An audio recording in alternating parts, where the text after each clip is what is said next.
Malaysian airlines, আমরা এখানে পৌঁছেছি হচ্ছে মালয়েশিয়া এয়ারপোর্টে হচ্ছে 7টার সময়। তো আমাদের এখান থেকে ডিপার্চার হওয়ার কথা ছিল 12টার সময়, 12টা 30-এ। কিন্তু যখন আমরা দেখলাম যে না, ওটা ডিলে হয়ে গেছে, তখন ওরা আমাদেরকে টোকেন মানি দিয়েছিল যে আপনারা গিয়ে এখানে কিছু খেতে পারবেন। ওটা আমরা খেতে এসে এয়ারপোর্টের, আমরা ছিলাম ওয়েস্ট সাইডে, এখানে আসি ইস্ট সাইডে। ইস্ট সাইডে এসে যেটা দেখলাম, বি ব্লক এবং সি ব্লক, এইসব ব্লকে এখানে এসে যে নতুন জিনিস আবিষ্কার হলো, এত সুন্দর মনোমুগ্ধকর যে পরিবেশটা দেখলে আসলে আশ্চর্য হওয়ার মতো বিষয়।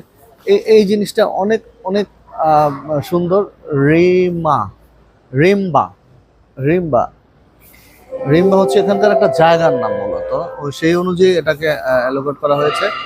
এই যে 3D কিছু আছে, 3D ভিডিও আছে, 3Dর পাশাপাশি বাইরে আর্টিফিশিয়াল একটা করা হয়েছে, artificial. Wow, snow fog, wow wow, ঝর্ণা, পুরো আর্টিফিশিয়াল একটা ঝর্ণা এবং বাগান। আমি এটাকে আমার মানে দেখা অনেক সুন্দর একটা জায়গা।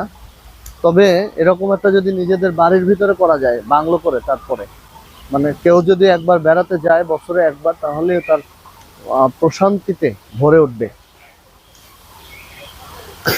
কি সুন্দর এই ফগগুলো এখানে, এই যে গাছগুলো আছে, গাছের ভেতর দিয়ে তারপরে আর্টিফিশিয়ালি এই ফগগুলো বের করা হচ্ছে। ভিজিটররা যারা যারাই আছে এখানে এসে 1-2 ঘন্টা 3 ঘন্টা কাটিয়ে দেওয়া কোনো বিষয়ই না।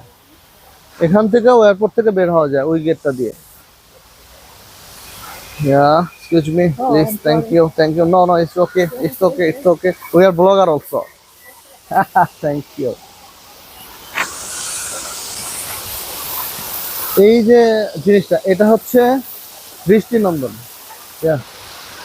No, no, no problem. Yeah, please come to. এটা হচ্ছে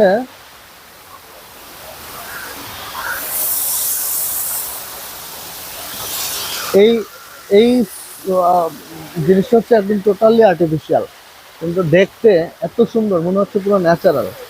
আর ভিউটা, এরকম ভিউ সাধারণত ওদের পুরো রাষ্ট্রের মধ্যেই এরকম আছে।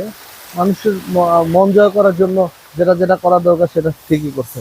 এখান থেকে আবার এখানে আসলে বসা যাবে, বসে রেস্ট নেওয়া যাবে, চাইলে এখানে ঘুমিয়ে থাকা যাবে, এরকম।